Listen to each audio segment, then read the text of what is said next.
very good morning and welcome to the orientation for scholarships application at LC Business Schools.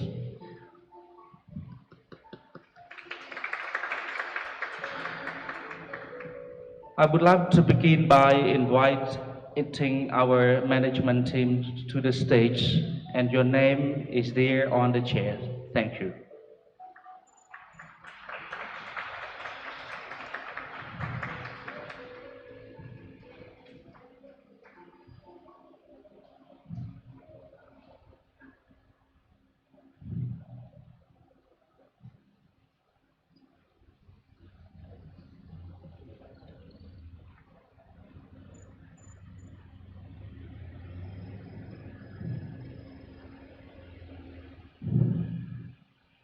Thank you very much. Before we begin our main event, I'd like to introduce to you briefly our agendas. We will have, we will pay our respect to the national anthem of the Kingdom of Cambodia, followed by the opening remark of Mr. Hamboderen, the director of LC Business Schools. Then there will be three presentations. The first one will be led by Dr. Palas Molio, the Associate Dean of Department of SME and English. Then the speech that will be given by Mr. Kin Mitnia, the Dean of Department of Academic and Student Affairs. The last speech is supposed to be given by Mr. Ostibo Christine Rex, the English Program Coordinators. After three presentations, we will have some time for question and answer to our three presenters. After question and answer, there will be a closing remark to be given by Dr. Susan Hagedorn, Deputy Director of LC Business Schools. Then we will enjoy the campus tours led by our management teams, five team leaders. Then I will introduce you who will be your leaders. Thank you. So everybody, ladies and gentlemen, please stand up and pay our respect to the national anthem of the Kingdom of Cambodia.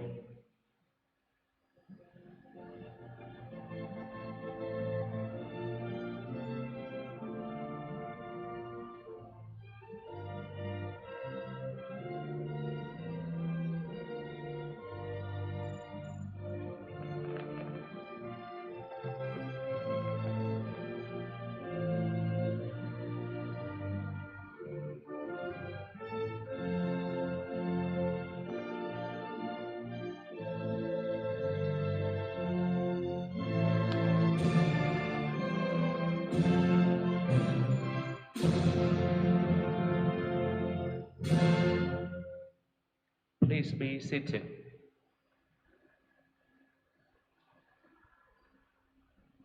Before I give the floor to Mr. Director to start his opening remarks, I'd like to profoundly thank students who have registered and come to join these orientation sessions at LC Business School. Thank you very much. And I now would like to invite Mr. Director to start his opening remark.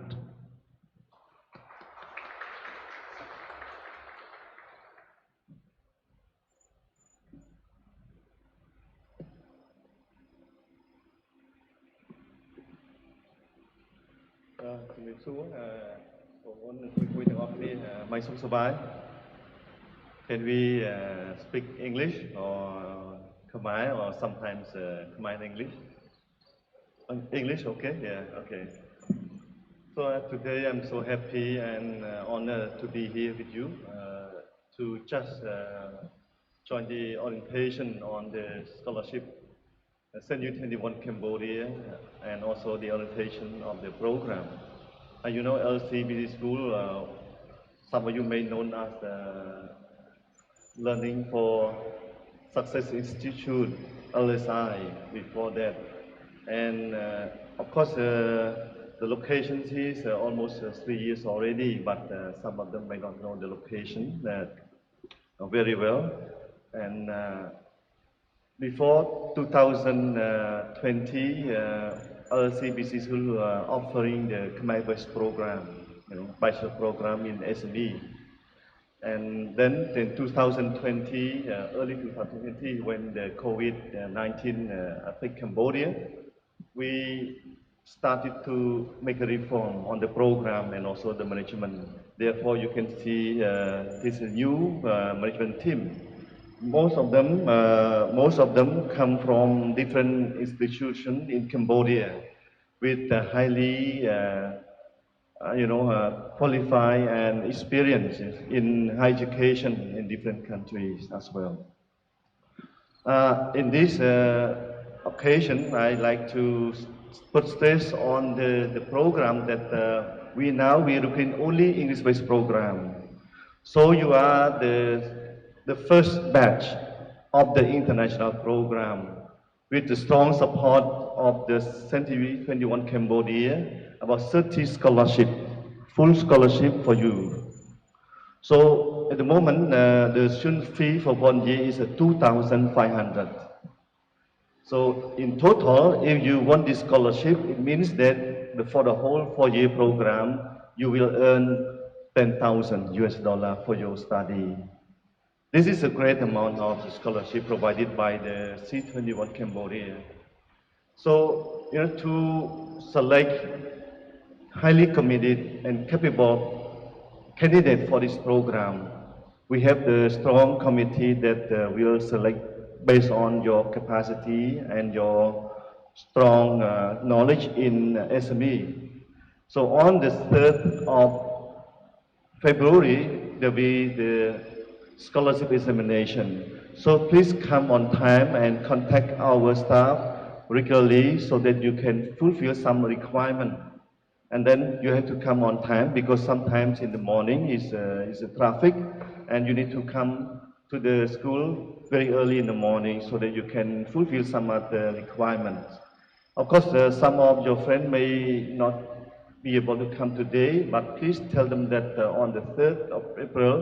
February, we will be examination, right? So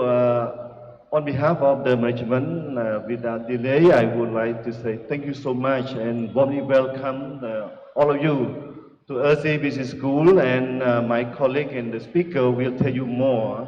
about the first one, the program, second one about the examination, and the next one is the English program, and followed by the Q&A, and my top management will add more input to you. And then we will have a small short tour on the ground floor and it's the first floor to see what we have for you for the program. So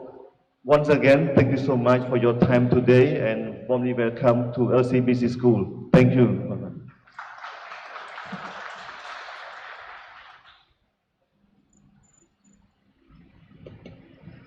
Thank you, Mr. Director, for your remark and a warm welcome to our students and applicants. And now I would like to invite Dr. Palas Molios to give your speech. Thank you.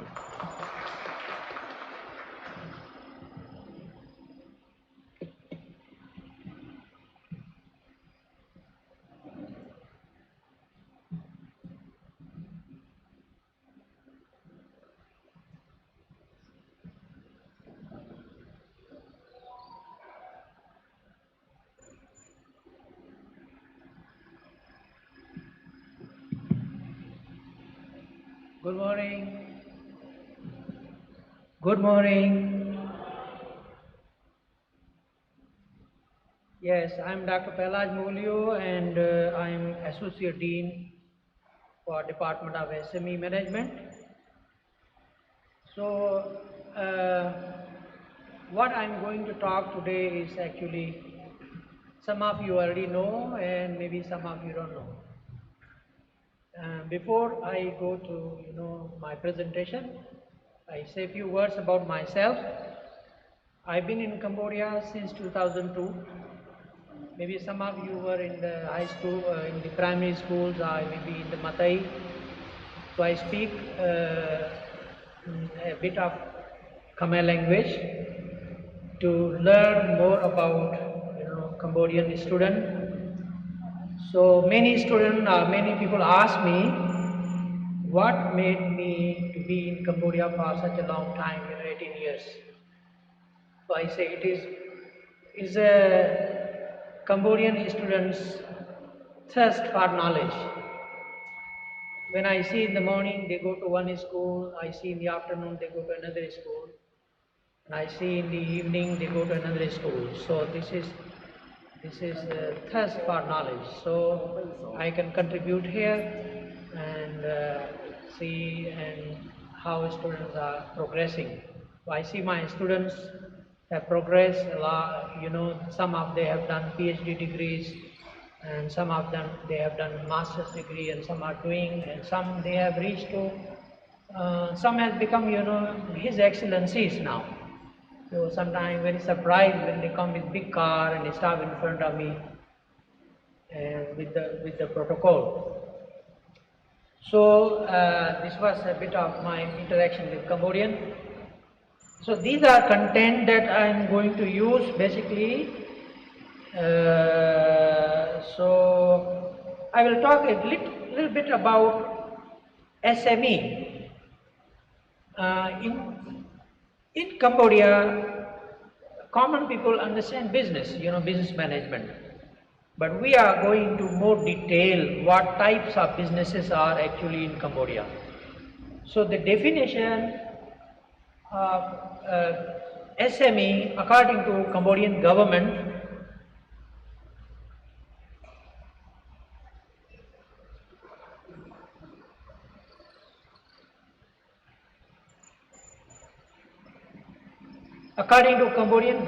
this is the definition of SME. SME, if you have less than 10 employees in the business, and if you have capital less than 50,000, then it is called micro enterprise. And if you have employee 10 to 50 employees in your business, and the capital 50,000 to 250,000 US dollar, then this is called small enterprise. And similarly, if the employee 51 to 100 and capital 250,000 to 500,000, then this is medium enterprise. And if the number of employees more than 100, and if the capital is over 500,000, then this is large enterprise. So this is the definition of Cambodian government's definition about SMEs, categorization. So if you see in Cambodia, this is not from me, this is from World Bank's International Finance Corporation, the data. There are over 500,000 enterprises in Cambodia, different enterprises,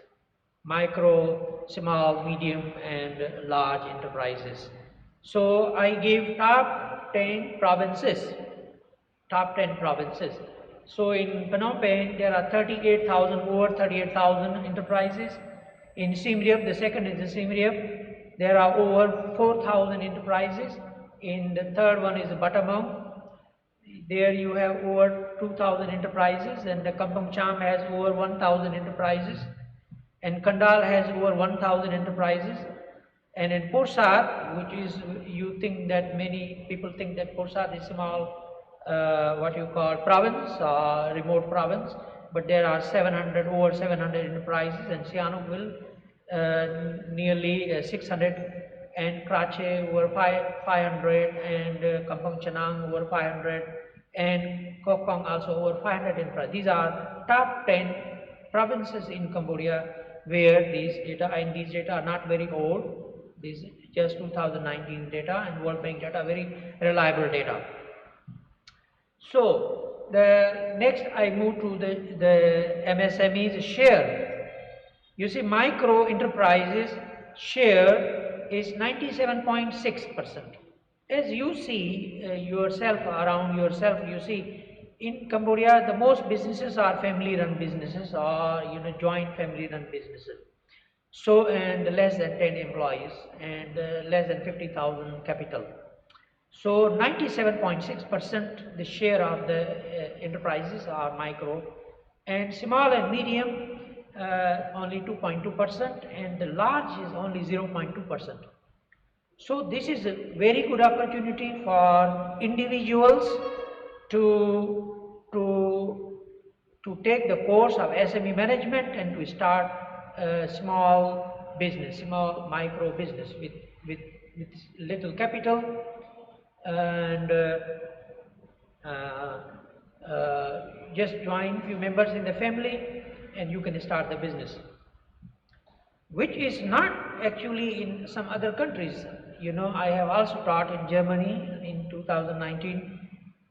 Businesses are captured by large enterprises. There's no scope for individual or family to start a business country like in Europe, like in Germany and in France, because all businesses are captured by big organizations, big companies. So, but in Cambodia the situation is different. And another unique feature of these enterprises is in Cambodia is that the women are actually very dominating in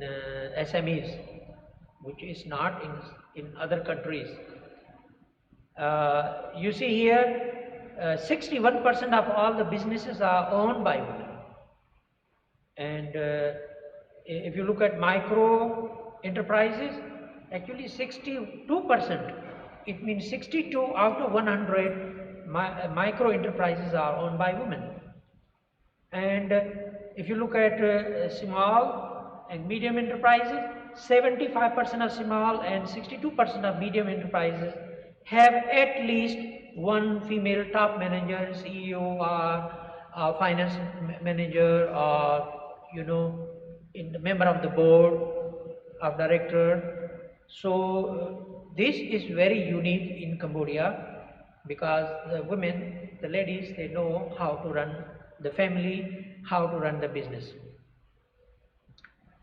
And then I go to the employment share. You see here, micro, small and medium enterprises, they hold 75%, they create 75% employment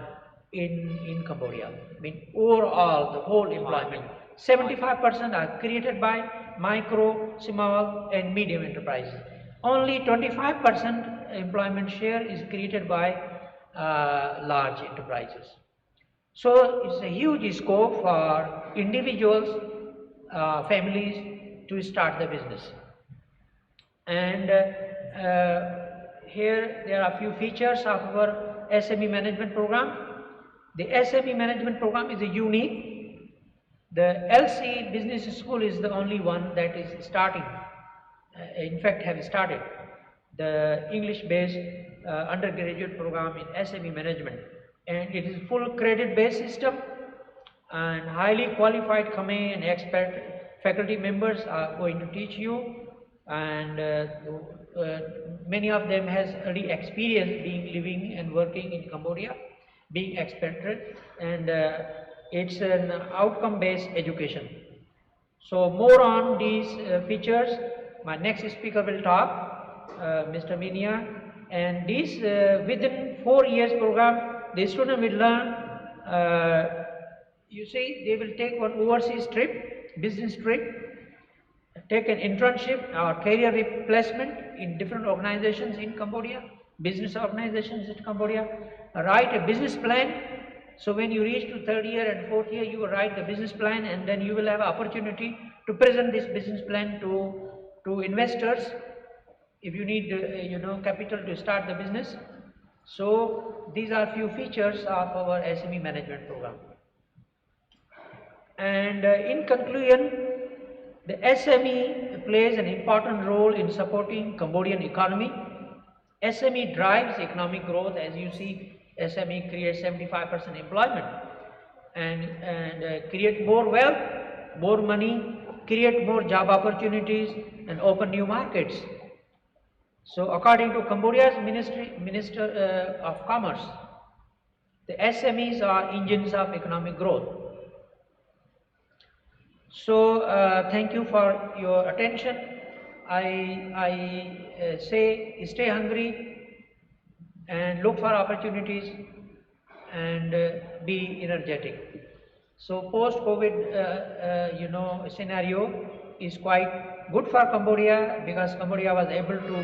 manage, the pandemic very well, and the position of Cambodia on the international stage is very good, and a lot of investors are looking for, Cambodia and coming, and beside this, I was involved in SME, impact of COVID on SME, the study conducted by World Bank, and still this study is going on. So I have an idea of what impact, the COVID has, and how businesses are going to prepare after COVID. And I can see a lot of, opportunities for young Cambodian and for families in year one, year two, or in year three. So open your eyes, open your ears, and stay hungry. Thank you very much. If you have any question, Not yet. later. After all three presentations, we will give some time to them Thank to ask you. the question. Thank you very much. Thank you so much, Dr. Palasmolio, for clearly featuring the SME situation in our countries with very clear statistics and its role in underpinning our economic growth. Thank you. And then now I'd love to invite Mr. Kenminius to give his speech on the scholarship programs. Thank you.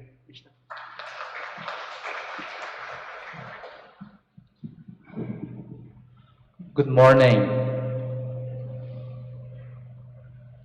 How are you? May I know who fully understand English? Please raise your hand. Who fully understand English? Raise your hand. Who needs some part for the translation? Some Khmer, raise your hand. Oh wow, that's okay. So allow me to speak some English and some Khmer. Will it be okay? And I thank you for your coming and who registered for scholarship here at LC Business School. Before my presentation about scholarship procedure and the funds available here at LC Business School, may I pick three of you to introduce yourself? You can speak English or Khmer about yourself, and why do you want to study this major, SME, a short name coming from small and medium enterprise? May I go downstairs to see my slide presentation on the screen right now? Should you please introduce yourself and why do you want to study this major? Good morning, everyone. I am Eng Jung Ju, currently a high school graduate, and I'm interested in this course because I'm generally interested in business, and I would like to know the key and the details in managing and creating my own business. That's all. Thanks a lot. Thanks a lot. Thank you. Another person, I think it's you. Please. Oh, I'm sorry, but okay. Somebody else, please. You. Yep, please. Good morning, ladies and gentlemen. My name is Darlene. I'm 18 years old. And I come here to know more detail about scholarship. And I'm really interested about business and really want to own business. Thanks a lot. And the last person from the man, yeah, please. Thanks a lot. Good morning, everyone here. Thank you for this opportunity. So I'm Sujat. I come from Siem Reap. I just started working here in Phnom Penh a few weeks ago, and I'm really interested in SME business management. So yeah, this is like my first time joining this such a good scholarship program. Thank you so much. Thanks a lot. The last person who cannot speak English. សូមអ្នកដែលសូមអ្នកដែលមិននេះភាសាអង់គ្លេសសូមនិយាយជាខ្មែរហ្មងបាទចេញសូមបងអូនស្រីសូមចុងក្រោយបាទ Alright. Or you can speak English. That's okay.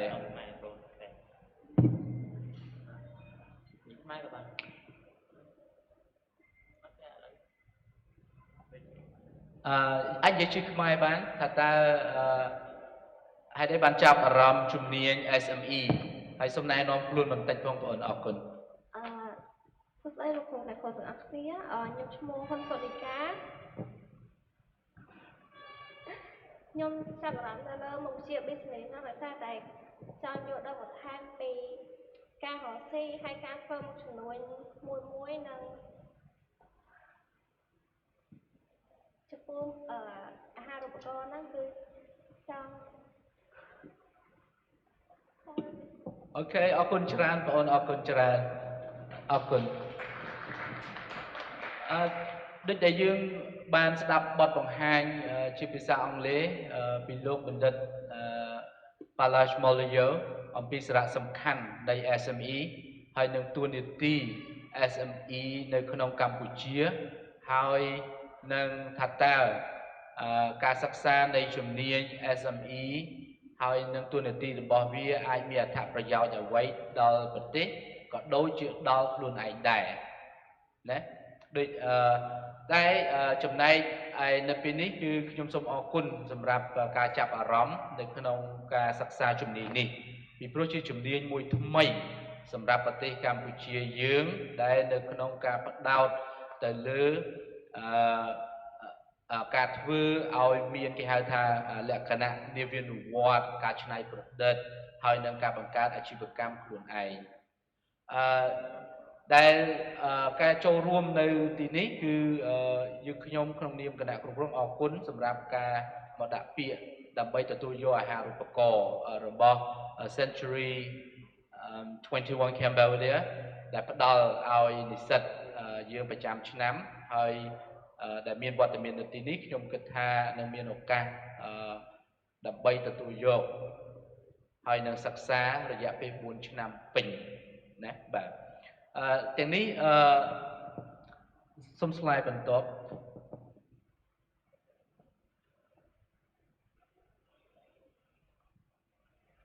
នេះគឺជាគោលការណ៍ដែលខ្ញុំគិតថាអំពីសារៈសំខាន់ហើយនឹងទួនាទីអាហារូបករណ៍អ្នកទាំងអស់គ្នាភាគច្រើនគឺតែងតែគេហៅថាធ្វេសប្រហែសឬក៏មិនយកចិត្តទុកដាក់អាហារូបករណ៍នេះជួយបានច្រើនណាស់ហើយទួនាទីអាហារូបករណ៍នឹងមិនមែនតែទោះបីយើងមានលុយអ្នកមានអ្នកក្រឬក៏មិនមានលទ្ធភាពរៀននៅក្នុងការបន្តការសិក្សាយ៉ាងម៉េចក៏ដោយក៏ប៉ុន្តែការជួយឧបត្ថម្ភអាហារូបករណ៍ពីផ្នែកណាក៏ដោយគឺមានសារៈសំខាន់នឹងទួនាទីរបស់វាសម្រាប់ការសិក្សាក៏ដូចជាសម្រាប់ការបន្តអាជីពយើងដែរហើយខ្ញុំតែងតែឃើញអំពីសារៈសំខាន់វាគឺថាអាហារូបករណ៍ it's just a small push can be a giant leap ទេបតែបន្តិចបន្តួចពេលខ្លះយើងផ្ដល់ ឲ្យតម្លៃទៅលើអាហារូបករណ៍ហើយយើងដាក់ពាក្យអាហារូបករណ៍គ្រប់កន្លែងគ្រប់ជំនាញនៅក្នុងពេលដែលយើងបញ្ចប់ការសិក្សាបាក់ឌុបនេះរួចមកហើយគឺដាក់ទៅកន្លែងណាដែលគេមានហើយកន្លែងណាជំនាញដែលយើងចូលចិត្តទៅរៀនអាហ្នឹងទៅហើយខ្ញុំជឿថាបងប្អូនទាំងអស់គឺត្រូវអាហ្នឹងវាសំខាន់អាហារូបករណ៍ហ្នឹងមិនមែនតែរឿងថាយើងជួយយើងឧបត្ថម្ភនៅក្នុងការរៀនទេបាទហើយនេះខ្ញុំជឿថាអាហារូបករណ៍គឺជាចំណែកមួយអាចផ្លាស់ប្ដូរជីវិតនៃការសិក្សាយើងបានបាទហើយទូនាទីរបស់អាហារូបករណ៍គឺនៅក្នុងការគ្រប់គ្រងការឧបត្ថម្ភឲ្យយើងនឹងឲ្យធ្វើម៉េចរៀនឲ្យស្រួលរហូតទៅដល់ចប់តែម្ដងបាទ next ហើយសំខាន់បំផុតអាហារូបករណ៍នឹងគេហៅថា merit for study performance and career path វាដូចជាពេលខ្លះទៅដូចជាគ្រាប់ពេជ្រដែលយើងអត់ទាន់ឆ្នៃពេលដែលយើងបានអាហារូបករណ៍នឹងទៅគឺយើងមានតម្លៃមានគេថាតម្លៃសម្រាប់ខ្លួនយើងតែម្ដងមិនត្រឹមតែនៅសាលា LC Business School ពួកខ្ញុំដែលផ្ដល់ជូនទេកន្លែងណាដែលបងអូនគិតថាអាចទៅរកអាហារូបករណ៍រៀនបានក្នុងស្រុកក៏ដោយសាលាដទៃក៏ដោយឬក៏នៅក្រៅប្រទេសក៏ដោយគឺជាតម្លៃដូចជាដុំពេជ្រចឹងសម្រាប់យើងហើយយើងក៏នឹងអាចคล้ายទៅជាគ្រាប់ពេជ្រមួយដោយទទួលអាហារូបករណ៍នឹងដែរពេលដែលចប់ហើយអាហារូបករណ៍គេហៅថា value added to self esteem យើងដែរមានអារម្មណ៍ថាពេលដែលរៀនជាមួយក្រុម20-30 នាក់ឬក៏នៅសាលាពេលដែលយើងបានអាហារូបករណ៍យើងមានអារម្មណ៍ថាអូម្នាក់នោះសិស្សអាហារូបករណ៍គេទទួលបានបុកហើយមានតម្លៃខ្ពស់មែនទែនដូចយើងដូចថាគេហៅថា value added សម្រាប់យើងចឹងធ្វើបិទតែយើងមានលទ្ធភាពរៀនយើងបង់លុយរៀនយ៉ាងម៉េចក៏ដោយប៉ុន្តែត្រូវធ្វើម៉េចឲ្យបានអាហារូបករណ៍តិចឬក៏ច្រើនក៏ដោយហើយតម្លៃនឹងហើយដែលធ្វើឲ្យយើងពេលខ្លះទៅដាក់ពាក្យឬក៏ជជែកជាមួយមិត្តភ័ក្តិនៅក្នុងការសិក្សាហ្នឹងគឺធ្វើឲ្យយើងប្រឹងដើម្បីរក្សាអាហារូបករណ៍ហ្នឹងធ្វើឲ្យយើងពូកែបានដែរអានេះគឺជាតម្លៃមួយដែរបាទហើយសម្រាប់អាហារូបករណ៍នៅទីនេះដែលបងអូនបានដាក់ពាក្យហ្នឹងគឺជាអាហារូបករណ៍របស់ Century 21ដែលយើងផ្ដល់30កន្លែងជារៀងរាល់ឆ្នាំហើយ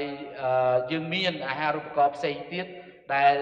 និស្សិតទាំងអស់អត់ដឹងទេភាគច្រើនរឿងព័ត៌មានហើយបងអូននៅពេលដែលរៀននៅទី12ឬក៏វិទ្យាល័យយើងពេលខ្លះអត់បានទទួលព័ត៌មានគ្រប់គ្រាន់តែឥឡូវបាន Facebook បានអីជួយច្រើនដែលអាហារូបករណ៍ទាំងក្នុងស្រុកឬក៏ក្រៅស្រុកយើងអាចទទួលបានហើយនិស្សិតភាគច្រើនខ្លួនឯងគឺថាពឹងពាក់តែទៅលើគេថានៅ dependent ទៅលើអាណាព្យាបាលអត់សូវស្ទុះស្ទាភាគច្រើនដែលខ្ញុំសង្កេតឃើញគឺអត់សូវស្ទុះស្ទាចង់និយាយថាទៅរកព័ត៌មានរៀនជំនាញដែលយើងចូលចិត្តជំនាញដែលយើងចង់រៀនហើយទៅរកការឧបត្ថម្ភខ្លាចសួរព័ត៌មានមិនហ៊ានសួរព័ត៌មានមិនហ៊ានធ្វើដំណើរខ្លាចនេះខ្លាចនោះតើតែឪពុកម្ដាយលោកដឹកដៃសឹងថាលើកទៅរៀនឲ្យដួសបាយបញ្ចុកអីទាំងអស់ហ្នឹងប៉ុន្តែដល់ពេលទី12ហើយចប់ហើយគឺត្រូវឯករាជ្យភាពក្នុងការសិក្សាគឺសូមឲ្យមានឯករាជ្យហើយរកព័ត៌មានអ្វីដែលយើងអាចធ្វើទៅបានគឺយើងចាប់ផ្ដើមផ្លាស់ប្ដូរជីវិតយើងឲ្យមានឯករាជ្យនៅក្នុងការសិក្សានិងការរស់នៅទៅទៀតអាហ្នឹងគឺកន្លែងហ្នឹងឯងហើយអាហារូបករណ៍យើងដែលយើងមានក្រៅតែពី Century 21យើងមានLC Business School Fund ដែលនិស្សិតតែគាត់រៀននៅទីនេះកំពុងតែសិក្សាជួនកាលគាត់គិតថាមិនមែនរឿងខ្វះខាតឬក៏គ្មានលទ្ធភាពបង់ជាឯកជនដោយសារតែវិទ្យាស្ថានយើងជាវិទ្យាស្ថានឯកជនក៏ប៉ុន្តែគឺគាត់អាចមកដាក់ពាក្យសុំអាហារូបករណ៍របស់ LC Business School រហូតទៅដល់ 50% អានេះ fund របស់សាលាទី1ទី2ទី3ក៏យើងគេហៅថាមាន KSH Fund KSH Fund ហ្នឹងក៏គាត់អាចស្នើសុំដែរអាចពី10 20រហូតទៅដល់ 50% ហើយមួយទៀតគឺផលគេហៅថាគណៈនាយកគេថាក្រុមប្រឹក្សាភិបាលក៏គាត់អាចស្នើសុំដែរអញ្ចឹងនៅគ្រប់សាលាសាកលវិទ្យាល័យគេហៅថាគ្រឹះស្ថានឧត្តមសិក្សានៅក្នុងស្រុកក៏ដោយនៅក្រៅស្រុកក៏ដោយគឺគេខំប្រឹងស្នើសុំ fund ពីក្រុមហ៊ុនពីកន្លែងស្ថាប័នឬក៏បុគ្គលណាផ្សេងៗដែលគាត់ចង់បដិបទៅលើវិស័យអប់រំហ្នឹងគឺគាត់ជួយនិស្សិតទាំងអស់ហ្នឹងឲ្យធ្វើម៉េចជួយគ្រប់គ្រងនៅក្នុងការរៀនឲ្យបានបាទហើយយើងត្រូវទៅសុំ យើងត្រូវទៅស្នើសុំទៅសួរធ្វើម៉េចខ្ញុំចង់សុំអាហារូបករណ៍នឹងខ្ញុំចង់ដាក់ពាក្យរបៀបម៉េចត្រូវធ្វើរបៀបម៉េចដើម្បីជួយយើងពួកអានេះសំខាន់ណាស់តិចបាន 5% ក៏ដោយ 10% ក៏ដោយយើងនៅស្រុកគេសុំដូចគ្នាចឹងដែរនិស្សិតគេមានអាហារូបករណ៍គេរហូតរបស់មូលនិធិណាដែលគេផ្ដល់ដើម្បីគេចង់ធ្វើគេថា sustain នៅវិស័យហ្នឹងអញ្ចឹងយើងសុំទៅយើងដាក់ពាក្យសុំទៅនេះគឺយើងមាន4ប្រភេទនៃអាហារូបករណ៍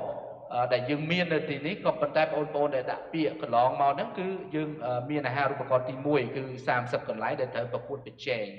ហើយពេលដែលបាន30ដែលយើងជាប់ហ្នឹងគឺជាមោទនភាពដូចដែលខ្ញុំបានលើកឡើងអំបញ្ញមិញចឹងសារៈសំខាន់ហ្នឹងអាហ្នឹងឯងបាទនេះគឺ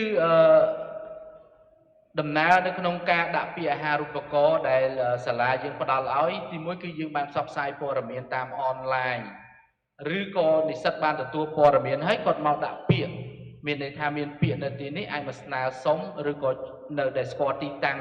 វិទ្យាស្ថានយើង LC Business School នេះគឺគាត់ដាក់ពាក្យដែលយើងអាចមើលនៅក្នុង Facebook page ដែលមានឈ្មោះថា LC Business School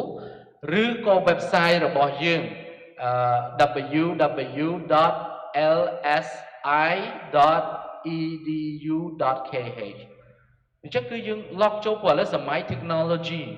នៅតែផ្ទះធ្វើពីផ្ទះមកក៏បានពីចង្ងាយណាមកក៏បានដែរដោយសារតែយើងធ្វើរបត់ទៅលើបច្ចេកវិទ្យាពិភពពាណិជ្ជកម្មទៅធ្វើម៉េចប្រើ technology ឲ្យបានច្រើនបាទបញ្ចូលគ្នាពេលដែលយើងដាក់ពាក្យនៅក្នុងការបំពេញលក្ខខណ្ឌហ្នឹងគឺត្រូវធ្វើម៉េចបងអូនមានសញ្ញាបត្របាក់ឌុបប៉ុន្តែឆ្នាំនេះខ្ញុំសូមកោតសរសើរយើងទាំងអស់គ្នាហើយនឹងត្រេកអរដែរដែលយើងភាគច្រើនគឺយើងបានជាប់បាក់ឌុបបាទអញ្ចឹងគឺលក្ខខណ្ឌមានន័យថាចូលមហាវិទ្យាល័យឬក៏ថ្នាក់ឧត្តមសិក្សាគឺត្រូវមានបាក់ឌុបនឹងឯងណាមានបាក់ឌុបហើយនៅយើងនេះពេលដែលមានបាក់ឌុបឬក៏និស្សិតចាស់ឆ្នាំផ្សេងពីមុនមកដែលគាត់ធ្លាក់បាក់ឌុបក៏គាត់អាចទទួលការសិក្សាបន្តថ្នាក់ឧត្តមសិក្សាដែរតែគាត់អាចតយកបរិញ្ញាបត្ររងសិនទៅបរិញ្ញាបត្ររងហើយយ៉ាងច្រើនរៀនថែមកន្លះឆ្នាំអីទៀតចូលទៅរៀនបរិញ្ញាបត្រដូចគ្នាដែរបាទដូចគ្នាដែរហើយជំនាញរបស់យើងដែលផ្ដល់នៅទីនេះគឺយើងមានតែមួយមុខជំនាញទេគឺយើងមានតែគេថា SME management កម្រិតបរិញ្ញាបត្រគឺវិទ្យាស្ថានជំនាញរបស់យើងនេះគឺមានតែមួយមុខជំនាញដែលយើងធ្វើការបណ្ដុះបណ្ដាលកម្រិតឧត្តមសិក្សានឹងឯងបាទហើយបន្តមកគឺចេញលទ្ធផលហើយនេះសម្រាប់ការធ្វើតេស្តការប្រឡងក្រុមរបស់យើងហ្នឹងគឺនៅក្នុងតេស្តដើម្បីជំរាបជូនកុំឲ្យមានការភ័យឬក៏តក់ slot អីទេដោយសារតែវិទ្យាស្ថានរបស់យើងជាគេថាប្រើភាសាអង់គ្លេសទាំងការរៀនការបង្រៀនទាំងសៀវភៅស្អីទាំងអស់ជាភាសាអង់គ្លេសសុទ្ធតែម្ដងទាំងគ្រូខ្មែរនិងបរទេសហើយគ្រូខ្មែរក៏គាត់មានគុណវុឌ្ឍឬក៏មានគុណភាពដែលគាត់បញ្ចប់ការសិក្សាថ្នាក់បរិញ្ញាបត្រជាន់ខ្ពស់យ៉ាងតិចមកពីស្រុកក្រៅដែរហើយនៅគ្រូបរទេសបាទហើយលោកគ្រូនៅទីនេះដែលយើងឃើញបរទេសនេះគាត់ជាគណៈគ្រប់គ្រងហើយនឹងក៏ជាគ្រូតាមមុខជំនាញគាត់មួយចំនួនដែរហើយមុខវិជ្ជាដែលយើងយកមកវាយតម្លៃធ្វើការប្រកួតប្រជែងនៅក្នុងតេស្តរបស់យើងនេះគឺយើងភាសាអង់គ្លេសយើងឲ្យ 50% ព្រោះយើងចង់ចម្រាញ់និស្សិតដែលខ្លាំងភាសាអង់គ្លេសដែលអាចរៀនបាន 50% ហើយយើងមានដាក់បញ្ចូលចំណេះទូទៅថ្នាក់ទី12ដែលយើងរៀនកន្លងមកហ្នឹងទម្ងន់បន្ទុវាហ្នឹងគឺ 30% បាទហើយយើងបញ្ចូលម៉ាត់ដែរព្រោះដោយសារជំនាញយើងជាជំនាញbusiness ហើយនឹងentrepreneurship ក៏យើងបញ្ចូលម៉ាត់ទី12ដែលជាចំណេះទូទៅទេគ្រាន់តែតេស្តចង់ដឹងសមត្ថភាពលទ្ធភាពដែលយើងអាចរៀនបញ្ចប់4ឆ្នាំបានហើយនេះគឺរយៈពេលនៃការប្រឡងពីរនេះគឺយើងបញ្ចូលគ្នា1ម៉ោងបញ្ចូលគ្នា1ម៉ោងហើយភាសាអង់គ្លេសយើងយកប្រឡងដាច់1ម៉ោងបាទប្រឡងដាច់1ម៉ោងអញ្ចឹងប្រឡង2ម៉ោងនៅក្នុងនេះហើយសរុបបន្ទុកគឺ 100% នេះគឺជាមុខវិជ្ជាគេហៅថាមាតិកាដែលយើងបញ្ចូលសម្រាប់និស្សិតប្រឡងដើម្បីទទួលអាហារូបករណ៍នេះជម្រាបឲ្យដឹងបាទ សម្រាប់កម្មវិធីបរិញ្ញាបត្រគ្រប់គ្រងអាជីវកម្មខ្នាតតូចនិងមធ្យមរបស់យើងនេះលក្ខណៈពិសេសដែលបងអូនពេលដែលជាប់ហើយឬក៏បងអូនមិនជាប់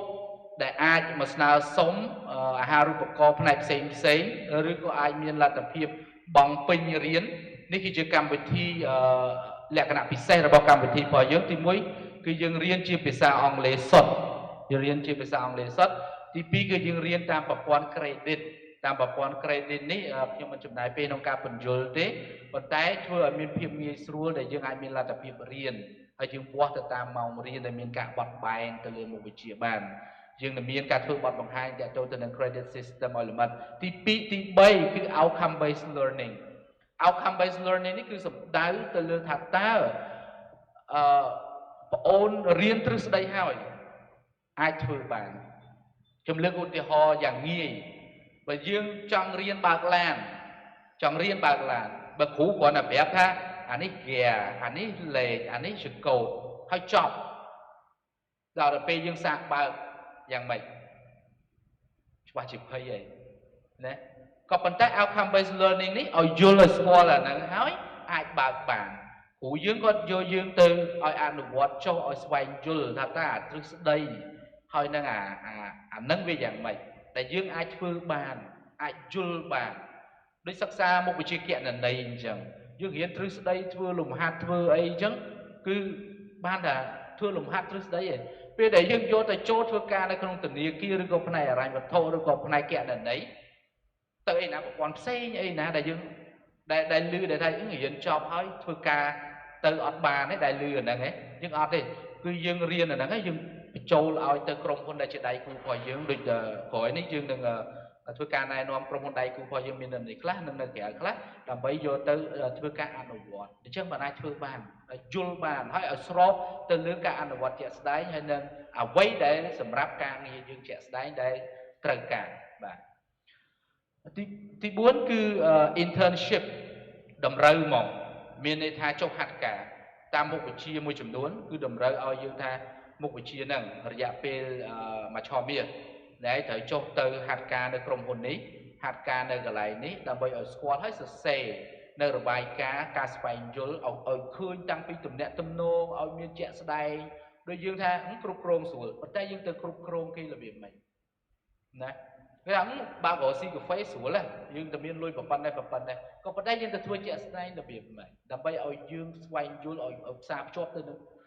គេហៅថាបទពិសោធន៍ជាក់ស្ដែងហើយយើងឃើញយើងយល់ហើយយើងធ្វើការទំនាក់ទំនងជាមួយមនុស្សបាទតាក់ទងទៅនឹងវិស័យនេះជាក់ស្ដែងតែម្ដងបន្តមកទៀតគឺ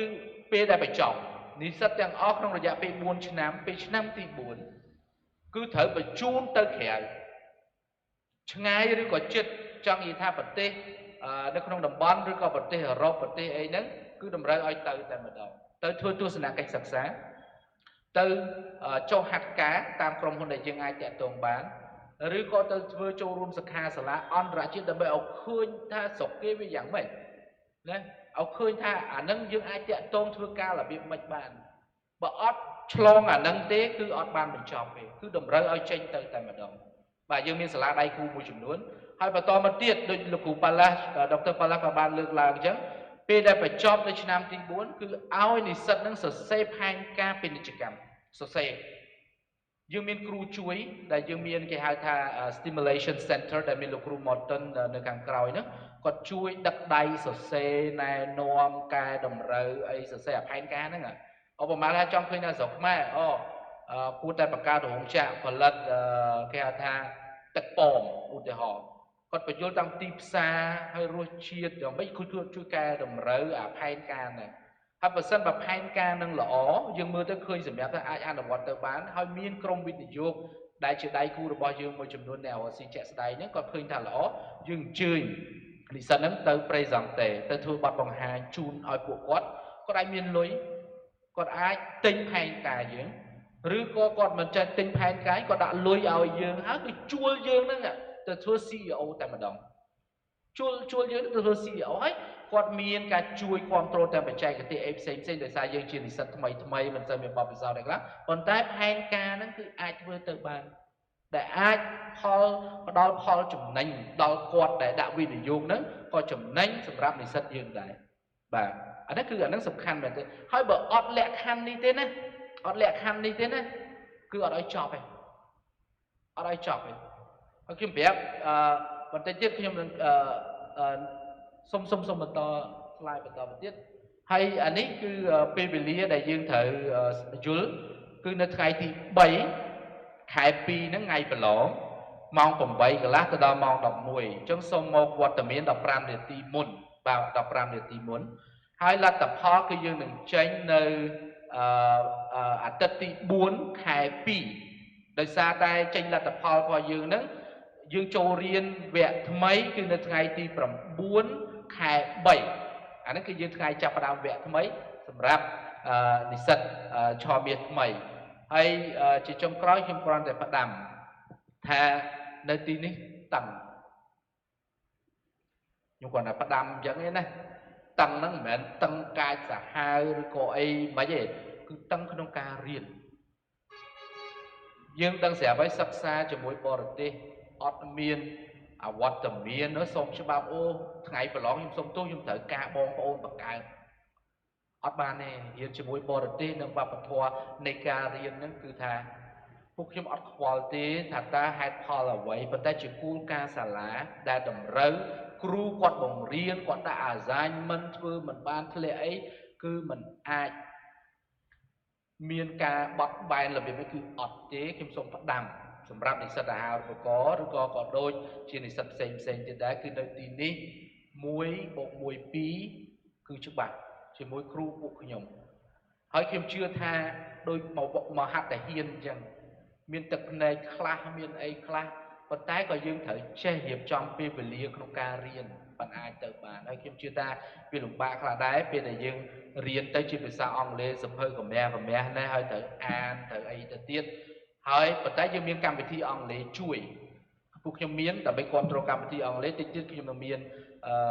លោកគ្រូ Christian ក៏នឹងធ្វើការបត់បង្ហាញរបៀបរៀនអង់គ្លេសរបៀបរៀនហើយទស្សនវិជ្ជាដែលដូចរៀននៅស្រុកគេរបៀបម៉េចអីរបៀបម៉េចគឺគាត់នឹងធ្វើបទបង្ហាញឲ្យយល់ហើយខ្ញុំសូមផ្ដាំចុងក្រោយថាមករៀនទីនេះអាចនឹងទឹកភ្នែកជាមួយគ្រូច្រើនខ្ញុំសូមផ្ដាំហើយអត់មានយកយល់យឺតតែ1នាទីខ្ញុំប្រាប់តែ1នាទីគ្រូខ្ញុំនៅទីនេះគ្រូបតតែ1នាទីយឺតតែគាត់ថាម៉ោង8ចូលរៀនម៉ោង8បាននាទីសោះហ្នឹងគ្រូឲ្យចូលគឺគាត់ដាក់អវត្តមានមកវាតាក់ទងទៅនឹង discipline តាក់ទងទៅនឹងអិរិយាបថយើងនៅក្នុងការរៀនព្រោះគឺគាត់ចង់ឲ្យយើងមានទម្លាប់មួយល្អក្នុងន័យថាពេលដែលយើងទៅដឹកនាំគេយើងទៅគ្រប់គ្រងគេម៉ោង8ម៉ោង9បានអញ្ជើញមកដល់ណាប្រជុំម៉ោង8កន្លះបានអញ្ជើញមកដល់គឺអត់ទេគឺឲ្យមានវិន័យចាំបំផុតគឺវិន័យគឺសំខាន់មែនទែនសម្រាប់បងប្អូននៅក្នុងការរៀនទីនេះ assignment ដាក់ថាពីអាទិត្យគ្រូថាត្រូវតែបំពេញអត់មានយឺតបន្តិចខ្វះអានេះបច្ចេកទេសកុំព្យូទ័រក៏ប៉ុន្តែនៅក្នុងដំណាក់កាលហ្នឹងពួកខ្ញុំមានសេវាគ្រប់គ្រងនិស្សិតគាត់មានបញ្ហាថាខ្ញុំអត់យល់អានេះពួកខ្ញុំមានមជ្ឈមណ្ឌលរបស់ខ្ញុំដើម្បីជួយហើយយើងមានពេលវេលាចំណាយថែមដើម្បីមកទទួលប្រឹក្សាយោបល់មកទទួលបច្ចេកទេសបន្ថែមដើម្បីគាត់ជួយបន្ថែមដែលដឹកនាំលោកគ្រូម៉តតុនដោយលោកគ្រូម៉តតុនគាត់មានគ្រូតាមជំនាញមួយខ្លះយើងរៀនអត់ទាន់ខ្វះខាតនេះខ្វះខាតនោះហើយចឹងខ្ញុំសូមផ្ដាំថានៅទីនេះគឺតឹងមែនតើខ្ញុំសូមអញ្ចឹងឲ្យពួកខ្ញុំមិនខ្វល់ថាគាត់ទទួលយកបានមិនបានទេព្រោះអានេះគឺជាដើម្បីពង្រៀនគាត់ឲ្យគាត់ទៅចូលអន្តរជាតិបានដែលមានវប្បធម៌លក្ខណៈការរៀនឲ្យដូចនឹងបរទេសចឹងគឺយើងមិនអាចថាមានហេតុផលអញ្ចឹងមានហេតុផលអញ្ចឹងគឺយើងគ្រូពួកខ្ញុំគឺតឹងហើយពួកខ្ញុំមានគោលការណ៍មួយទៀតគ្រូគឺតឹងគ្រូខ្លួនឯងនេះក៏តឹងទៅទៀតអញ្ចឹងគឺខ្ញុំសូមជំរាបអញ្ចឹងហើយជាចុងក្រោយខ្ញុំសូមជូនពរបងប្អូនទាំងអស់គ្នាឲ្យទទួលជោគជ័យនៅក្នុងការប្រឡងឲ្យបានអាហារូបករណ៍ពេញហើយប្រឹងរយៈពេល4ឆ្នាំលឿនណាស់ទទួលបានជោគជ័យហើយនឹងទទួលការងារហើយនឹងទទួលការបន្តការសិក្សាទៅថ្ងៃអនាគតតទៅទៀតឲ្យបានជោគជ័យបាទសូមអរគុណច្រើន Thank you very much, Mr. Media, for a very clear explanation and description on the scholarship procedures and the learning process at LC Business School. Thank you. As he told you about the features and some specific characteristics of the SME undergraduate program at LC Business Schools, one of the specific characteristics and also a special characteristic is that teachings and learning is conducted in English. English is a medium of instruction at LC Business Schools. So now I would like to invite Mr. Christina Stables to introduce to you the English program that supports our SME program here. Thank you, Mr.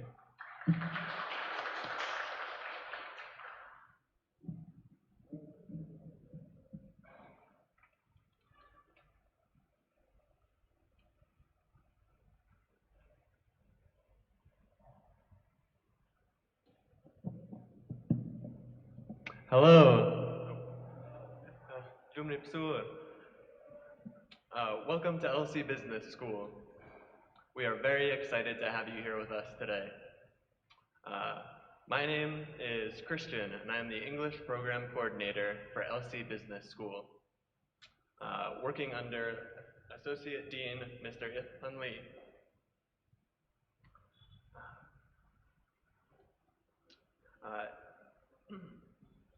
It is very nice to see so many of bright young faces here with us today.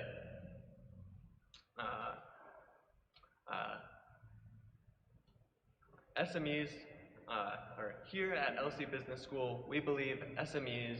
small and medium enterprises, are critical to a strong economy.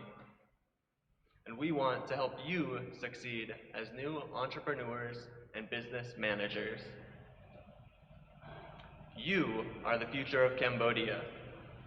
and we are so excited to see what you can do. Firstly, I'd like to discuss the benefits of learning English in the SME world.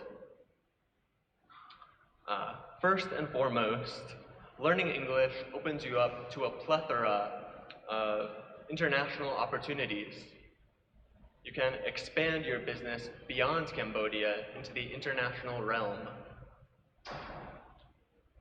You can have customers and investors from countries all over the world just by knowing another language. Through our SME programs, you may have the chance to study abroad in another country at one of our partner universities.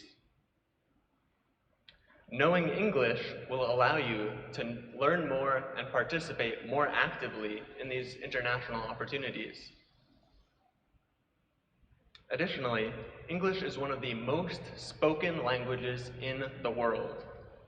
and knowing it will allow you to communicate with people from many different cultures and perspectives. If you decide to pursue employment rather than starting your own business, knowing English will make you more attractive to employers. Many companies seek bilingual or even multilingual employees. Additionally, I would like to share with you some characteristics of the LC Business School English program. No matter your proficiency, we have courses here available for you. We ensure all students are well equipped to succeed in our English-based program. We will provide you with the English skills you need to succeed and to start an international small or medium enterprise. Our courses are short, engaging, and student-centered, so you are able to communicate and speak with other students in the classroom and practice your skills.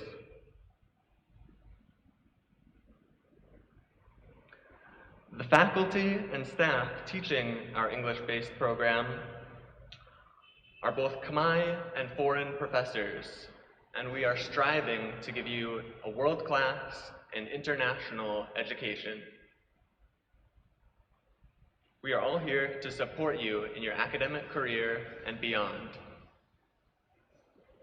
I would just like to thank you for joining us on this special day, and we are very excited to see what you can do. So, thank you.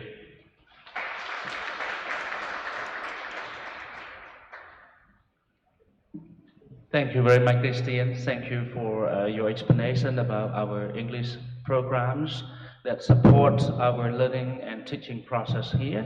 As he explained to you, we have a variety of English programs ranging from general English for young learners, general English for adult learners, and English preparatory English program that support those who are eligible into the SME program. And Mr. Christian is one of the key person in coordinating our English program in facilitation with me. Thank you, Mr. Christian. Thank you again. And you have listened to three speeches by Dr. Palas Molios on the SME situation in our country, the procedures of scholarship application and the examination process on the 3rd of February, and the English programs provided by Mr. Christian Stable. And now I'd love to give the floor to question and answers to our presenters. You can ask the questions. Thank you. Any question, everybody? Raise your hand and our facilitator will bring the microphone to you.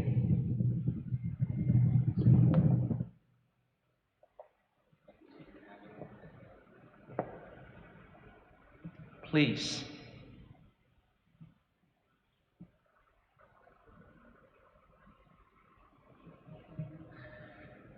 Any aspect of our program, any aspect of the scholarship procedures you are not really clear about, you can ask our presenters.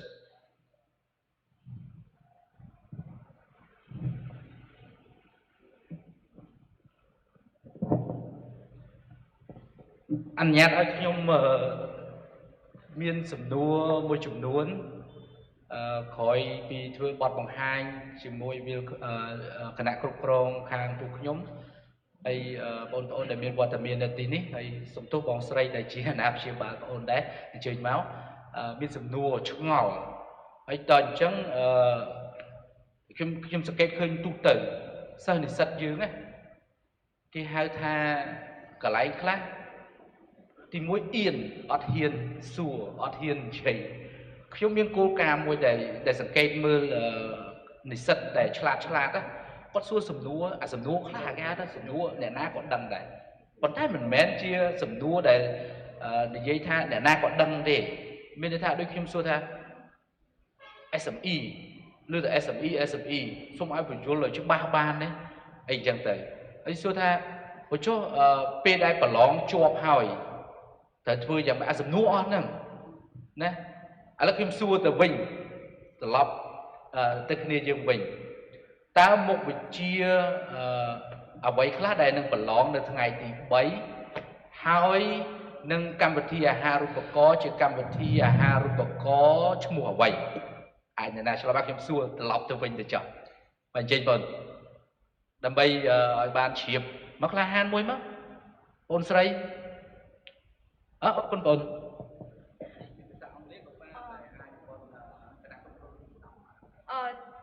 So the subjects that we're taking the examination on are English, math, and general knowledge of our Khmer group of class. Is it not? Okay. And, what's the name of the scholarship? Oh, 21st Century Company. Oh yeah, very good. អរគុណច្រើនមានសំណួរអ្វីទៀតបងហើយពេលរៀននឹងរៀនមុខវិជ្ជាអីខ្លះមានឆ្ងល់ទេរៀនទៅលើមុខវិជ្ជាអីខ្លះពេលដែលរៀនហ្នឹងអ្នកដឹងហើយអ្នកដឹងថា SME នឹងសារៈសំខាន់នៅក្នុងស្រុកហ្នឹងដែលដុកទ័រ Palas Moliyo គាត់ធ្វើបទបង្ហាញហ្នឹងសារៈសំខាន់វាយ៉ាងម៉េចដើរតួនាទីយ៉ាងម៉េចនៅក្នុងស្រុកមិនអាចឆ្លើយទេមើលឥឡូវបើឆ្លើយបានខ្ញុំសុំសំណួរវិញសុំសំណួរ សុំសំណួរវិញបាទបាទ បាទជំរាបសួរលោកគ្រូខ្ញុំចង់សួរថាប្រឡងអង់គ្លេសតើប្រឡងបែបសំណួរចម្លើយឬក៏បែប tick អរគុណឃើញមានសំណួរហើយសំណួរហ្នឹងចង់និយាយថាល្អមែនតើចង់ដឹងអាខាងក្នុងហ្នឹងទៀតព្រោះគាត់ចង់ជាប់គាត់ចង់ត្រៀមខ្លួនព្រោះឥឡូវយើងមានប្រហែលជា2អាទិត្យទៀតទេបាទដូចមិនដល់2អាទិត្យផងតើអង់គ្លេសហ្នឹងមានអីគេខ្លះរបៀបធ្វើអង់គ្លេសហ្នឹងរបៀបម៉េច Good ឥឡូវខ្ញុំមានតែអញ្ជើញលោកគ្រូហ៊ុនលីជួយដោយសារតែគាត់ជាអ្នករៀបផ្នែកកម្មវិធីភាសាអង់គ្លេសថាតើអង់គ្លេសធ្វើរបៀបម៉េចជា multiple choice ឬក៏សរសេរអីយ៉ាងម៉េចលោកគ្រូហ៊ុនលីជួយបត់បង្ហាញបន្ថែមជូនសំណួរគាត់ផងបាទ បាទអរគុណលោកគ្រូមីនីអរគុណច្រើនបាទហើយអរគុណចំពោះសំណួរនេះអរគុណណាស់បងប្អូនហើយនៅក្នុង Department SME and English ហ្នឹងគឺខ្ញុំជាមួយលោកគ្រូ Ostebo Christine Ostebo ជាអ្នកទទួលបន្ទុកកិច្ចការរៀបចំកម្មវិធីហើយតេស្តដែលអ្នកនរគ្នានឹងប្រឡងតែអង់គ្លេសនឹងប្រឡងហ្នឹងគឺខ្ញុំជាអ្នករៀបជាមួយគាត់ហ្នឹងយើងមាន multiple choice យើងមានផ្ដើមដោយមាន multiple choice ដោយផ្ដោតទៅលើ structure ស្អី grammar អីចឹងណាបាទចំនួនប្រហែលជា20-30សំណួរហ្នឹងជា multiple choice ដោយសារយើងវាស់ស្ទង់សមត្ថភាពភាសាអង់គ្លេសរបស់អ្នកទាំងអស់គ្នាយើងមិនអាចវាស់ត្រឹមតែ multiple choice ទេព្រោះផ្អែកទៅលើតែការចងចាំពេកណាអញ្ចឹងយើងចង់តេស្តមើលសមត្ថភាពអំណានរបស់អ្នកទាំងអស់គ្នាអញ្ចឹងយើងមានលំហាត់ក្នុងនោះវាជាអំណានអញ្ចឹងយើងត្រូវអានអត្ថបទហើយឆ្លើយសំណួរហើយសំណួរនៅក្នុងអត្ថបទនៅក្នុងអត្ថបទអំណានវាអាចមានប្រភេទសំណួរច្រើនវាអាចជា gap filling វាអាច matching multiple choice ទៅតាមនឹងដែរ comprehension question ណាបាទស្តៀងគ្នាទៅនឹង TOEFL test ខ្លះទៅស្តៀងគ្នាទៅនឹង IELTS test ដែរអញ្ចឹងណាបាទវាមិនមែនជា standardized test ទេតែវាជា standard based test ដែលយើង design សម្រាប់តែ LC Business School របស់យើងសម្រាប់អាហារូបករណ៍ការប្រឡងអាហារូបករណ៍នៅ LC Business School ហ្នឹងហើយយើងមានគោលបំណងច្បាស់លាស់ថាយើង design test ហ្នឹងក្នុងគោលដៅអីគឺយើងចង់ test មើលទៅនៅសមត្ថភាពអានសមត្ថភាពសរសេររបស់អ្នកទាំងអស់គ្នាអញ្ចឹង test ហ្នឹងវាមាន multiple choice ខ្លះវាមាន reading ខ្លះហើយចុងក្រោយគេគឺមាន test សរសេរណាបាទសរសេរជាតែងសេចក្តីអីចឹងណាជា essay writing បាទអញ្ចឹងសរុបមក3 section ហ្នឹងគឺយើងចំណាយពេល60នាទីបាទបើអ្នកនរគ្នាមានសមត្ថភាពភាសាអង់គ្លេសខ្លាំងច្បាស់លាស់ខ្ញុំជឿថាតេស្តដែលខ្ញុំ design ហ្នឹងមកគឺបើអ្នកប្រឡងជាប់តេស្តហ្នឹងខ្ញុំមិនថាវាជាតេស្តដែល perfect ដែលល្អឥតខ្ចោះទេប៉ុន្តែយើងរៀបចំវាតម្រូវទៅតាមគោលដៅដែលយើងចង់តេស្តសមត្ថភាពអញ្ចឹងបើអ្នកនរគ្នាប្រឡងជាប់គឺមានថាអ្នកនរគ្នាមានសមត្ថភាពខ្ពស់នៅក្នុងការសិក្សានៅក្នុងកម្មវិធី SME ដែលប្រើភាសាអង់គ្លេសជាយានខ្ញុំមានជំនឿដែលខ្ញុំជាអ្នករៀបចំតេស្តណាអញ្ចឹងសរុបមកថា nature នៃតេស្តរបស់យើងមានmultiple choice question មាន reading and writing ណា clear បាទបើនិយាយមើលទៅ see point ណាតែអូខេស្រួលបើសុំសំណួរបន្តទៀតបើសិនបើមានអូខេបងបាទចេញ សម្រាប់មុខវិជ្ជាគណិតវិទ្យាយើងតេស្តហ្នឹងជាប្រភេទលំហាត់ឬក៏ជាតក្កវិទ្យាលោកគ្រូសម្រាប់មុខវិជ្ជាគណិតវិទ្យាតេស្តនៃការប្រឡងហ្នឹងជាប្រភេទលំហាត់ឬក៏តក្កវិទ្យាហើយជាប្រភេទ multiple choice ដែរឬក៏មិនលោកគ្រូសំណួរនេះក៏សំខាន់ដែរខ្ញុំសូមជូនវេទិកានេះជូនលោកសំសេតវឌ្ឍនៈដែលលោករៀបចំខាងតេស្តម៉ាត់បាទសូមអញ្ជើញបាទលោកគ្រូបាទគាត់ជាអ្នករៀបចំខាងតេស្តគណិតវិទ្យាបញ្ចូលឲ្យយើងបាទ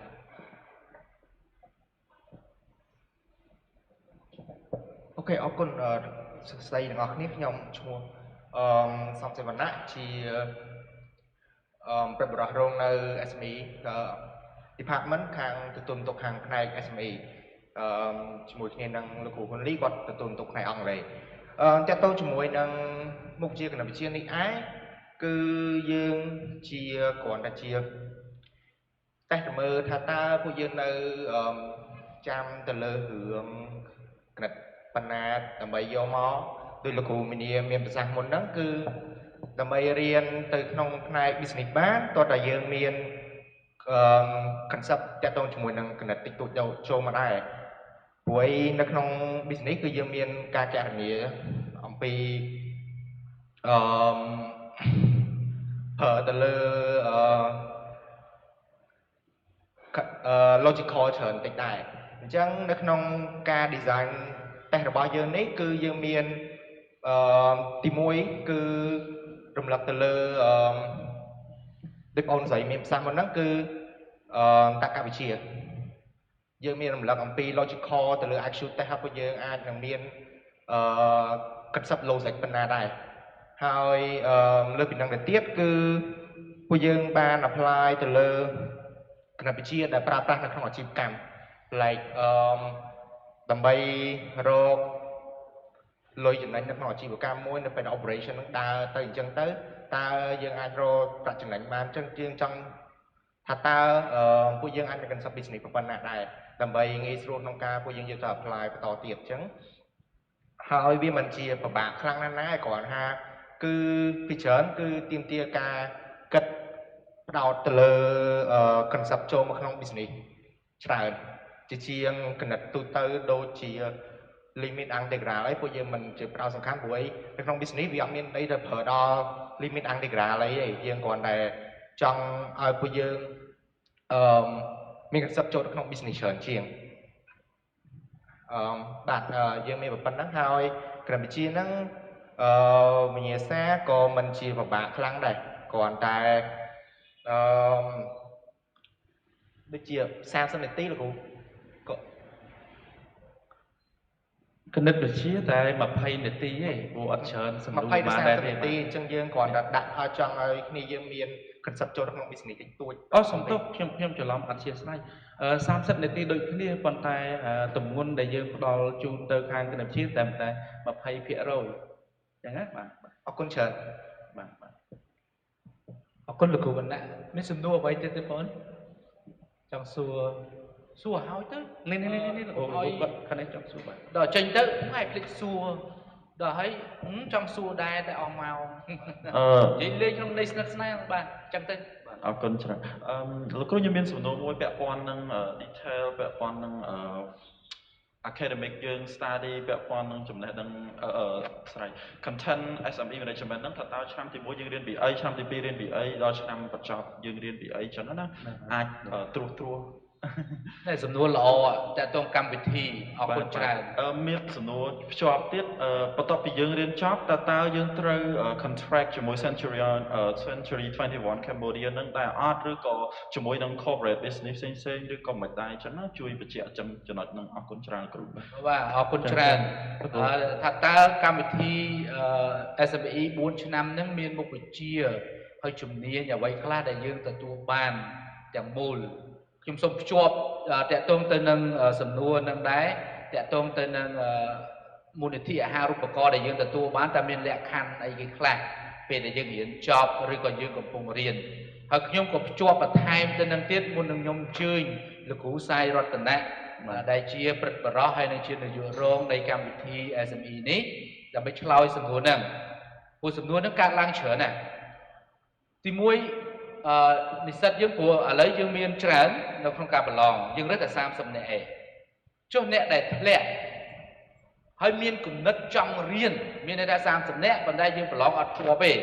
អត់ជាប់នឹងអាចមកពីតេស្តអង់គ្លេសខ្វះខាតឬក៏អត់គ្រប់ភាគរយរបៀបម៉េចតែខ្ញុំពិតជាចង់រៀន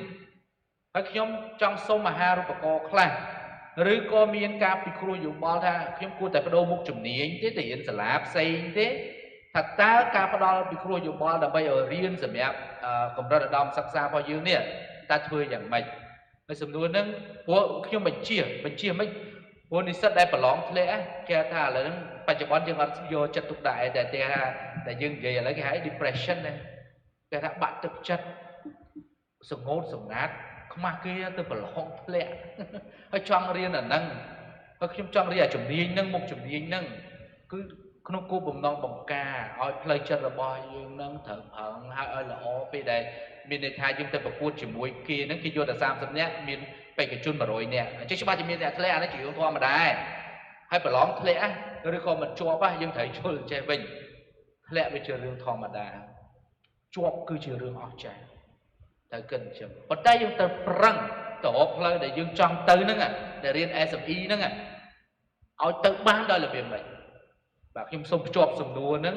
ទូទៅឲ្យយើងពិចារណាហើយសូមគោរពអញ្ជើញលោកគ្រូសាយរតនៈដើម្បីឆ្លើយជូនបាទអរគុណ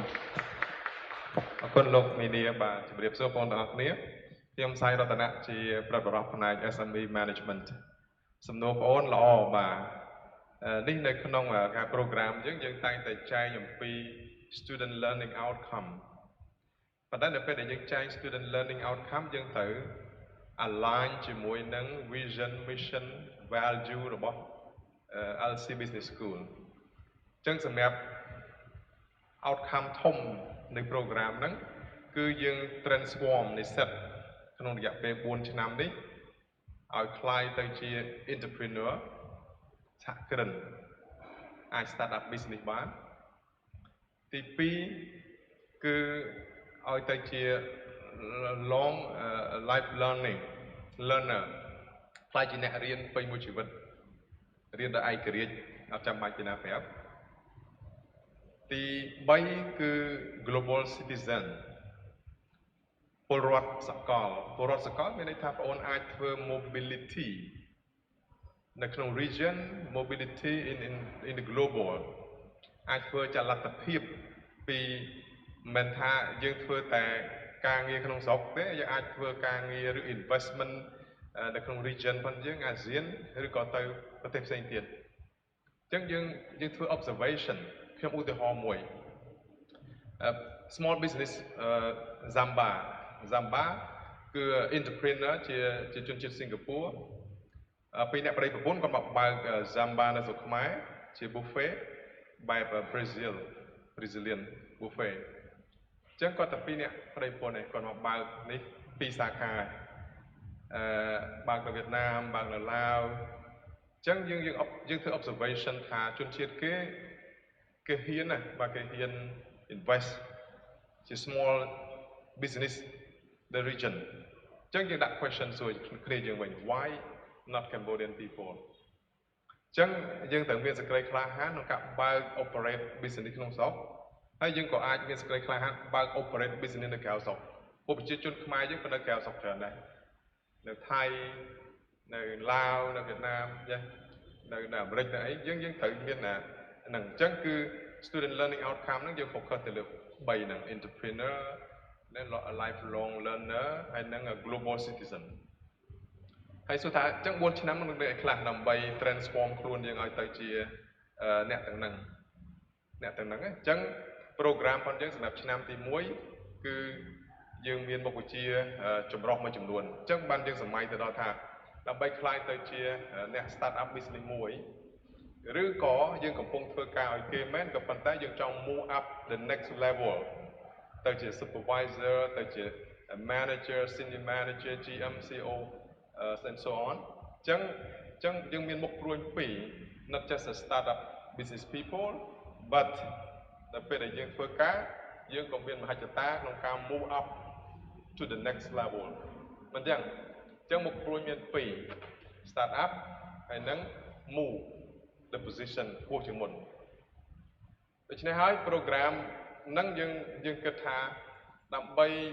ឲ្យបងប្អូនខ្លាយទៅជាមនុស្សប្រភេទហ្នឹងបានអញ្ចឹងត្រូវរៀនអីខ្លះអញ្ចឹងយើងចាប់ផ្ដើមធ្វើ calculation percentage នៃ cost ធម្មតានៅក្នុង business បងធ្វើ business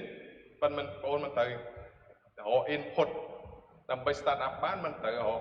ធាតុចូលទៅជួលមនុស្សមិនទៅគណនាវត្ថុធាតុដើមមិនទៅអីចឹងហោហែមកណាចឹង input process output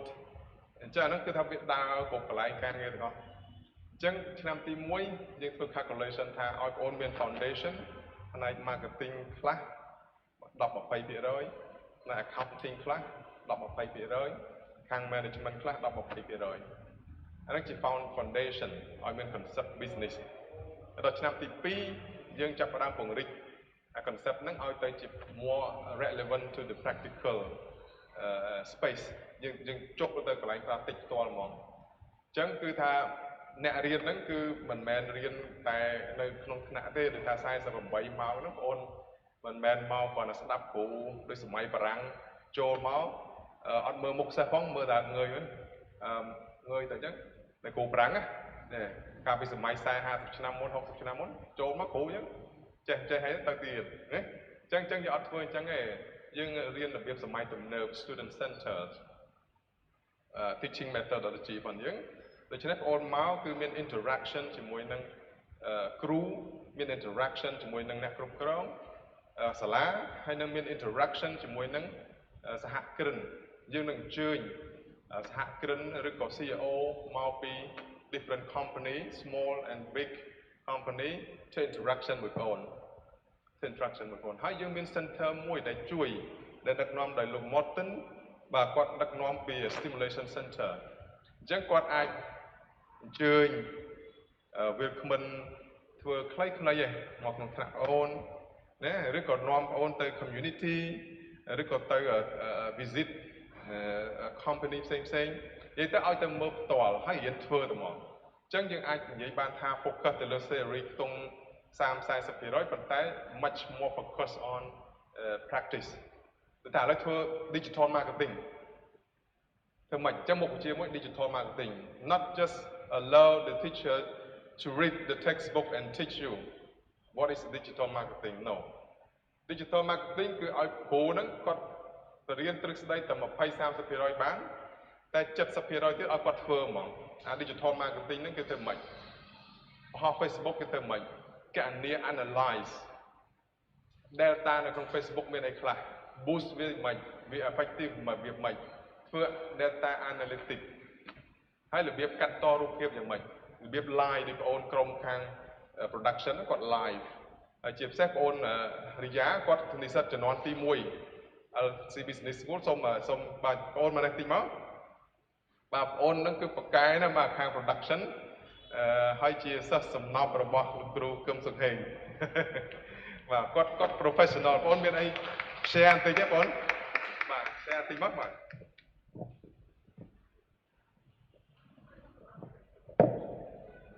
អរគុណលោកគ្រូអរគុណគណៈធិបតីជំរាបសួរបងប្អូនទាំងអស់គ្នាខ្ញុំឈ្មោះលាវអានីយ៉ាសុខគណៈនៅកំពង់ចាមហើយសម្រាប់ខ្ញុំជានិស្សិតចំនួនទី1នៅ LSI ដែលមែនតើ LSI គឺបានផ្លាស់ប្ដូរជីវិតរបស់ខ្ញុំច្រើនវាលើសពីគ្រាន់តែរៀនមហាវិទ្យាល័យចប់4ឆ្នាំប៉ុន្តែជីវិតខ្ញុំផ្លាស់ប្ដូរគឺទី1មាន soft skill ជួយមានគេហៅថាធនធានគ្រូដែលគាត់នៅទីនេះគឺជាបុគ្គលដែលជាគំរូជាបុគ្គលដែលជួយយើងឲ្យមើលឃើញផ្លូវត្រូវហើយបើនិយាយពី skill វិញខ្ញុំអាចនិយាយបានថាចប់4ឆ្នាំរាល់ថ្ងៃខ្ញុំអត់មាន business ទេប៉ុន្តែការធ្វើការរបស់ខ្ញុំ ownership របស់ខ្ញុំ leadership របស់ខ្ញុំជឿជាក់ថានៅពេលដែលលោកគ្រូឃឹមសុខហេងគាត់ឲ្យការងារអីមួយមកគឺខ្ញុំ confident នៅក្នុងការធ្វើខ្ញុំមាន ownership គាត់អត់ចាំបាច់ប្រវត្តិចិត្តគិតថាតើការងារមួយហ្នឹងវាដើរមិនទេប៉ុន្តែសួរថាតងដល់ថ្ងៃនេះខ្ញុំត្រូវការពេលក៏ច្រើនឆ្នាំដែរទី1ចប់មហាវិទ្យាល័យនៅ LSI 4ឆ្នាំហើយការងារគឺខ្ញុំបន្តមករហូតរៀនអភិវឌ្ឍខ្លួនឯងជាប្រចាំមានកម្មវិធីសិក្ខាសាលាមានការជួយតម្រង់ទិសពេលដែលមានបញ្ហាមានសាលាជាទីពឹងអាហ្នឹងគឺជា feeling ដែលខ្ញុំមករៀននៅទីនេះខ្ញុំមានមិត្តភក្តិខ្ញុំមួយចំនួនទៀតដែលគាត់ជានិស្សិតនៅ LSI ដែរហើយពេលដែលគាត់ចេញទៅអាចថាយើងជាពន្លឺនៅកន្លែងការងារយើងមានអា positive mindset ហ្នឹងគឺជួយយើងបានច្រើនមែនតើហើយបើនិយាយពី skill នៅទីនេះវាការខ្ញុំនៅរៀនក៏ program មកដល់ឥឡូវដែរលោកគ្រូមានខ្មែរខ្លះភាសាអង់គ្លេសខ្លះប៉ុន្តែជារួមមកអាការដែលយើងរៀនបដាយើងមកធ្វើការបដាហ្នឹងវាឆ្លុះប្រចាំងពីមេរៀននៅក្នុងសាលាហើយធ្វើឲ្យយើង get a feeling ជាក់ស្ដែងនៅពេលដែលយើងធ្វើការហ្នឹងគឺការងារហ្នឹងជួយឲ្យយើងយល់ពីមេរៀននៅក្នុងសាលាកាន់តែច្បាស់ហ្មង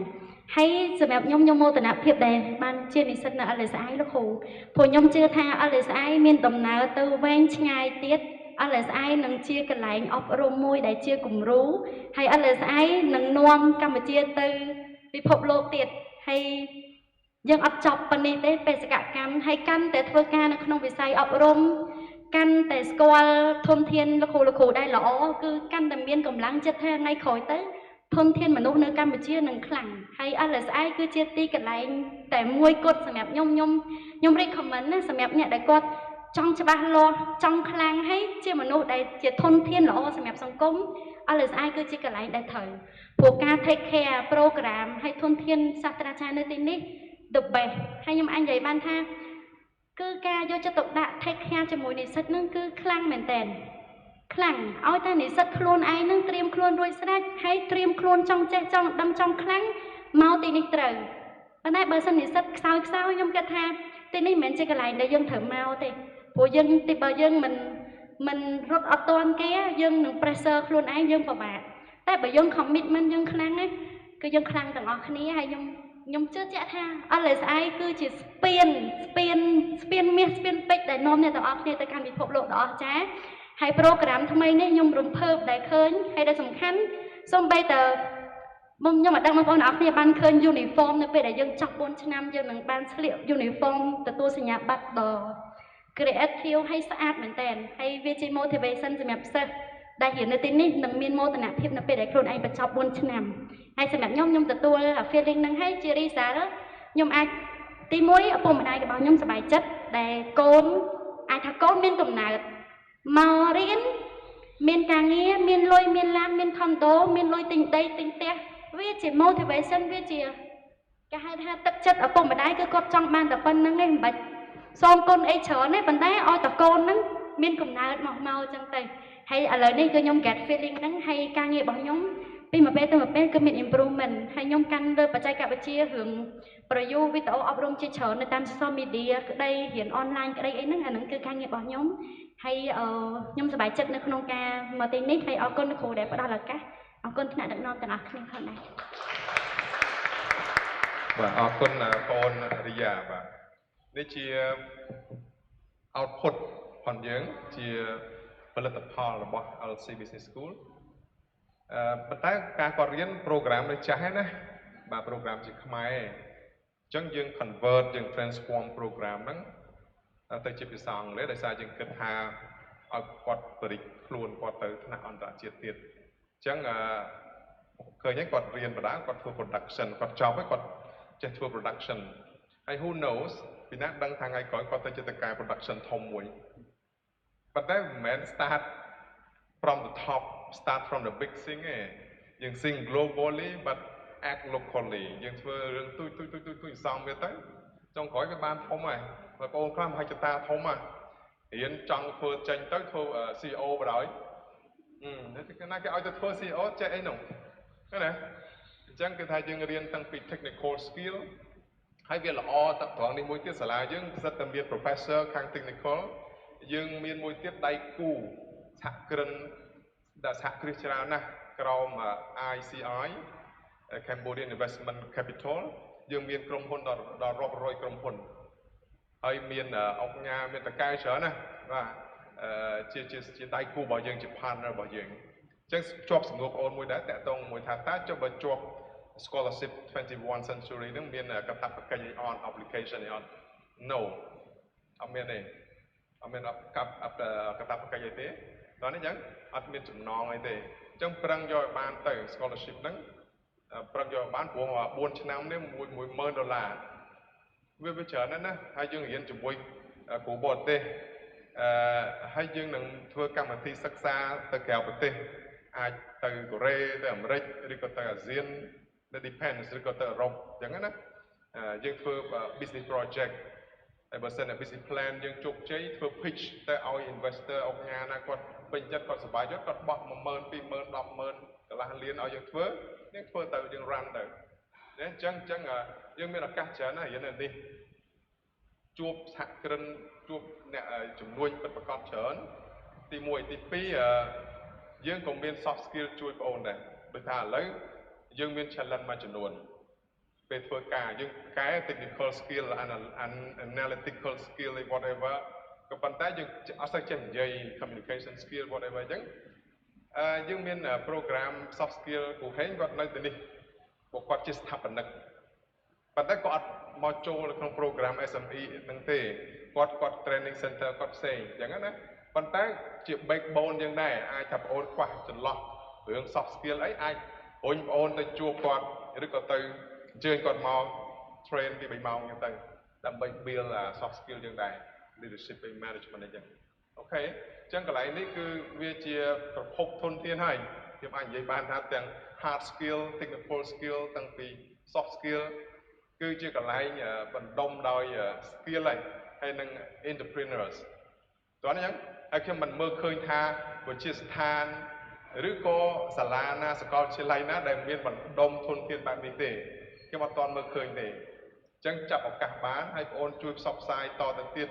មិត្តភ័ក្តិបងប្អូនណាដែលគាត់ចាប់បាក់ឌុបឆ្នាំនេះណាapply មកអង់គ្លេសអូខេហើយយើងអាចធ្វើតេស្តទៅហើយបើខ្វះខាតអីយើងអាចធ្វើកម្មវិធីបំពន់អីចឹងទៅថ្ងៃក្រោយណាបើយើងស្ដាប់គាត់អត់ទាន់មានជនជាតិអាមេរិកអង់គ្លេសខាងឥណ្ឌាអញ្ចឹងពេលខ្លះក៏អាចយើងមានកម្មវិធីបំពន់ដែរដូច្នេះ program អូនកំព្រួយគឺយើង 4 ឆ្នាំនេះយើងរៀបចំ curriculum ធ្វើម៉េច transform បងប្អូនឲ្យទៅជាអ្នកដែលមានគំនិត start up business ហើយនិងអ្នកមានគំនិត manage business ក្នុងទ្រង់ទ្រាយតូចមធ្យមធំបាទអរគុណ Thank you very much, Mr. Sairatdak, for very clear responses to our students' questions. And now I would like to invite Dr. Susan Hackathon to give a closing remarks of this event. Thank you.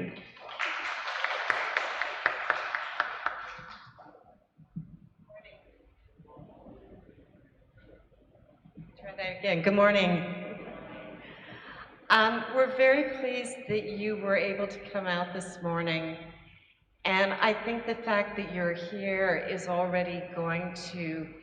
put you in a good position for the testing on 3 February.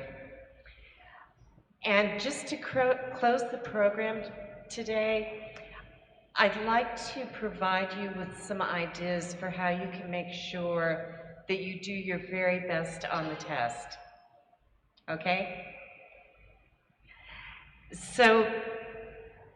I think it starts the day before. Try to get a really good night's sleep. And when you get up the morning of the 3rd, make sure that you have a good breakfast that includes some protein. So some eggs, ponmon, maybe some meat, sakmon, sakko, saktru, because that will help your brain to work well. Stay away from sugar, skull. If you have a lot of sugar for breakfast, it'll give you a lot of energy, and halfway through the test, you'll fall and want to sleep. I think Mr. Hanali already talked about the types of questions that you'll have. And it's very natural whenever we take a test to feel a bit nervous. And I'm just very happy that I was never asked to take a test in Khmer. So I understand that it might be even more stressful because you're taking a test that will largely be in a foreign language. So while you're taking the test, there are things that you can do to help you to relax. And one is just, if you start to feel nervous, just stop for a moment and take deep breaths. And that'll help to bring your stress down. When you look at the questions, be sure to read the instructions very carefully before you start. And make sure that you follow the instructions very carefully. Then look at all of the questions in that part of the test. I think there'll be 3 parts. 3 tests. 3 tests. Yep. So as you get each test, look at all of the questions and start by answering the ones where you feel confident about the answers. And then go back and work on the ones that are a little bit more difficult for you. Some of your questions will be matching and multiple choice. And when you see that kind of question, if you're not sure about the answer, try to give it your best guess. Do not leave it blank. And you can look at the answers, and some of them you'll be able to know do not look like the right answer. So you can just cross those off. And then out of the ones that you think might be the right answer, just pick the one that you think is best. So you'll at least have a chance of getting it right. You'd be surprised how many times students see a multiple choice question and just don't answer it at all. Whereas if they do try to answer it, they have 1 in 3, maybe 1 in 4 chance of getting it right. So in closing, I just want to wish all of you the very best of luck on the 3rd of February, Samnang Lao. And again, thank you very much for coming this morning. And I think the final part of the program is that Mr. Hun Lee will match you with a faculty member who will take you on a brief tour of the campus and answer any other questions that you might have. So again, thank you for coming today. Thank you very much, Professor Susan, for closing remarks with very good advice in taking the exams. Before we take the campus tours, I'd love to invite you all to come to the stage for photo sessions. Please kindly come here, and we have the photo with our management team. Please come here.